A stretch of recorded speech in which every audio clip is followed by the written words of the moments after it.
अपनी जीवन जगत की चीज़ों से उलझनों में बंधे रहते हैं, जहां सीआरपीसी के 484 सेक्शनों का बोझ भी है, आईपीसी के 511 सेक्शनों का दबाव भी, सीपीसी का खौफ भी है और इसके साथ साथ टीपीए का दर्द भी। पर यहाँ ऐसा कुछ भी नहीं है। यहाँ है तो ये ठंडी हवा, ये जीव, ये शीतल जलधारा और बेहद ही खूबसूरत वनस्पति प्रकृति, ईश्वर के द्वारा मानव प्राणी एवं सभी जीव जंतुओं को दिया गया पृथ्वी पर एक नायाब तोहफा है। इस नायाब तोहफे को मनुष्य जितना गहराई से महसूस करता है, वो अपने गम और अकेलेपन से उतना ही दूर होता जाता है। आप इस स्थान की सन्नाटे को भी महसूस कर पा रहे होंगे। जी हाँ दोस्तों, मैं मयूर आनंद एक बार पुनः हूँ उत्तराखंड के टिहरी ज़िले में। जो है टिहरी ज़िले पर स्थित ये स्थान जो है, इसका नाम है भागीरथीपुरम। और आपके सामने जो स्थल आपको दिखाई दे रहा है, जिसका मैं आपको अवलोकन कराता हूँ, ये है टिहरी डैम, यानी कि टिहरी बांध, जो कि बना है दो नदियों के संगम स्थल पर, जो आपके सामने है। जितना ही खूबसूरत ये नज़ारा है, उतना ही आनंद भी ये प्रदत्त करता है। बाईं तरफ से जो नदी आ रही है, ये है भेलांगना, और दाहिनी तरफ से जो नदी आ रही है, ये है भागीरथी। तो भागीरथी और भेलांगना के संगम तट पे बनाया गया है ये आपका टिहरी बांध। यह स्थान इतना ज़्यादा खूबसूरत है, जिसकी खूबसूरती का आप अपने नेत्रों में सदैव और सर्वदा के लिए समाहित करना चाहेंगे। आप इन पहाड़ों के बीच, इन ऊटी ऊंची चोटियों के बीच और इस सन्नाटे के बीच जिस जलधारा को महसूस कर रहे हैं, ये जलधारा 40 वर्ग किलोमीटर में फैली हुई है। और ये है आपका टिहरी डैम, जो राष्ट्र की एकता, राष्ट्र के प्रति अपने समर्पण का एक प्रतीक है और वैश्विक इंजीनियरिंग का एक जीता जागता प्रमाण। टिहरी बांध 800 मेगावाट की कैपेसिटी का एक बांध है, जहां से समूचे उत्तर भारत के कतिपय इलाकों को विद्युत की आपूर्ति की जाती है। आज मैं पुनः यहाँ हूँ और आपको अपने नेत्रों से इस स्थान का दर्शन कराऊंगा। इस सन्नाटे को महसूस करिए। महसूस करिए कि आप प्रकृति की गोद में बैठे हुए हैं और अपने जीवन की उलझनों से निर्मुक्त होकर आप इस शालीनता का अनुभव कर रहे हैं। इस शालीनता का अनुभव करने से आपको सिर्फ एक ही चीज़ प्रतीत होती है कि क्या हम यहाँ बस नहीं सकते? हम बिल्कुल यहाँ बस सकते हैं। इस नायाब से स्थान पे आप जितना भी समय बिताएंगे, निश्चित रूप से मैं ये कहना चाहता हूँ दोस्तों, कि वो पल आपके जीवन में सदैव और सर्वदा के लिए यादगार रहेंगे। भारत की यह धरोहर अपने आप में एक ऊर्जा का प्रतीक है, और इसके साथ साथ जिन पर्वतों को हम देख रहे हैं, ये कुदरत का वो करिश्मा है जिसने इस झील की पूरे के पूरे दर्शन में चार चांद लगा दिए हैं। झील में पानी का स्तर अत्यधिक कम है, क्योंकि हम वर्ष के उस समय पर हैं, उस पड़ाव पर हैं जहाँ पे वर्षा प्रारंभ होने वाली है। अर्थात वर्षा का चक्र प्रारंभ होकर समाप्त हो चुका है और ज़्यादा से ज़्यादा जल को यहाँ से छोड़ा जा चुका है, ताकि ज़्यादा से ज़्यादा विद्युत की आपूर्ति देश की आवश्यकता के अनुसार की जा सके।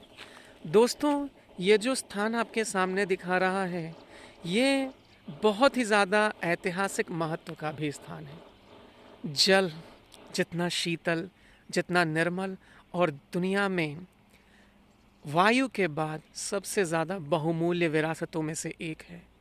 लेकिन इस जल के संसाधन से जिस विद्युत की हम आपूर्ति आपके घरों तक कर रहे हैं, इस विद्युत की आपूर्ति ने कई लोगों की शहादत ली है। आप जिस स्थल को देख रहे हैं, इस समय यहाँ पर एक समय में एक गांव हुआ करता था, जहाँ पे लोग रहा करते थे। लेकिन बांध के निर्माण ने इस समूचे गांव को इस जलधारा में डुबो कर रख दिया है। इसी जलधारा के डुबोए जाने और इस बांध के निर्माण किए जाने के दौरान कई लोगों ने अपने जीवन को खो दिया है। जिन लोगों के परिजन उनसे बिछड़े हैं वो आज भी उनकी यादों में उनको पुकार रहे हैं और इस पुकार की आवाज़ें इन पर्वतों के टकरा करके कानों तक दोबारा आती हैं। अभी मैंने आपको जो आवाज़ सुनाई जिसमें एक व्यक्ति जो पागल हो चुका है और अपने भाई अज्जू को याद कर रहा है, उसका दर्द भी हम महसूस नहीं कर सकते। मैं प्रयास करूँगा कि मैं उसके दर्द को महसूस करूं और उससे बात करके यह जानने का प्रयास करूं कि वास्तविक रूप में उसके साथ या उसके परिवार के साथ क्या घटना घटित हुई है। फिलहाल ये दृश्य अत्यधिक मनमोहक है, लेकिन इसके पीछे एक दर्द की दास्तान है।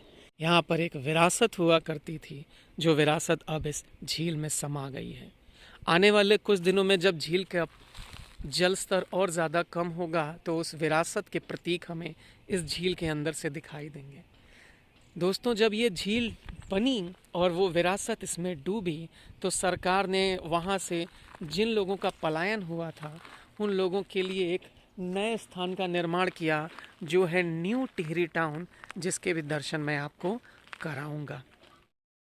बहुत ही ज़्यादा खुशी है और वैभव भरा माहौल है। ऐसे फिल्मों को दर्शाना अपने आप में एक अद्भुत अनुभव है, जिसे जितनी बार बयां करूं उतना ही ज़्यादा खुशी मिलती है। और जब जब भी आप अपने द्वारा फिल्माए गए इस दृश्य को देखेंगे, इसे अपने जहन में महसूस करेंगे, तो आप सुख की वो अनुभूति करेंगे जो अभी मुझे इस फिल्म को दर्शाते समय जो है हो रही है। सच्चाई कहूँ तो दोस्तों, जीवन की उस उलझनों में जहाँ हम शिक्षा और अपनी जीवन जगत की चीज़ों से उलझनों में बंधे रहते हैं, जहां सीआरपीसी के 484 सेक्शनों का बोझ भी है, आईपीसी के 511 सेक्शनों का दबाव भी, सीपीसी का खौफ भी है और इसके साथ साथ टीपीए का दर्द भी। पर यहाँ ऐसा कुछ भी नहीं है। यहाँ है तो ये ठंडी हवा, ये झील, ये शीतल जलधारा और बेहद ही खूबसूरत वनस्पति। तो ऐसी जगह पे जब भी आप आएँ, आपको आने का अवसर मिले, तो इस जगह से कुछ अनुभव लेकर जाएं, जिसे आप अपने एक लंबे समय तक अपने जीवन काल में याद कर रखें। और जो लोग भी ऐसे अनुभवों को महसूस करें, जो ऐसे वीडियोस को देखें, उन्हें इतनी ज़्यादा खुशी हो कि वो स्वयं यहाँ आने के लिए ललाहित हो जाएं। तो बड़ा ही खुशी का अनुभव है मेरे लिए कि मुझे यहाँ आने का अवसर मिला। जीवन की इस भागदौड़ से मैंने समय निकाला और आज मैं यहाँ हूँ और अपने मन को वो सुख दे पा रहा हूँ जिसकी प्रतीक्षा मुझे काफ़ी लंबे समय से थी। और जब जब भी मैं वादा करता हूँ कि जब जब भी मेरे जीवन में ऐसा समय आएगा जब मैं अपनी उलझनों से निर्मुक्त हो सकता हूँ, तो मैं अपने उस पल को प्रकृति की गोद में बिताने का प्रयास करूँगा। क्योंकि मेरा अनुभव यही है कि प्रकृति के साथ बिताया हुए ये प्रत्येक लम्हा जीवन में सबसे खूबसूरत क्षण बना है मेरे लिए। तो बहुत ही ज़्यादा गर्व का पल है, वैभव का प्रश्न है, वैभव का पल है और मेरे लिए बड़ी ही प्रसन्नता की बात है कि मैं इन सारी चीज़ों को आपसे साझा भी कर पा रहा हूँ और अपने अनुभवों को मैं आपसे लगातार जो है बांट रहा हूँ। तो आने वाले समय में पुनः ऐसी चीज़ों को हम देखेंगे, इन चीज़ों का अनुभव करेंगे और फिर किसी अलग स्थान पर होंगे जहाँ हम प्रकृति की गोद से कुछ और नायाब फिल्म, कुछ नायाब दृश्य आपको दिखा पाएंगे। तो आज के लिए इतना ही। कल फिर हम ब्लॉग में होंगे और कल फिर कुछ चीज़ों को फिल्माएंगे और आपको इस स्थान की अनछुनी और अनसुनी दास्तान आपको बताएंगे। तो चलिए दोस्तों, बहुत बहुत शुक्रिया।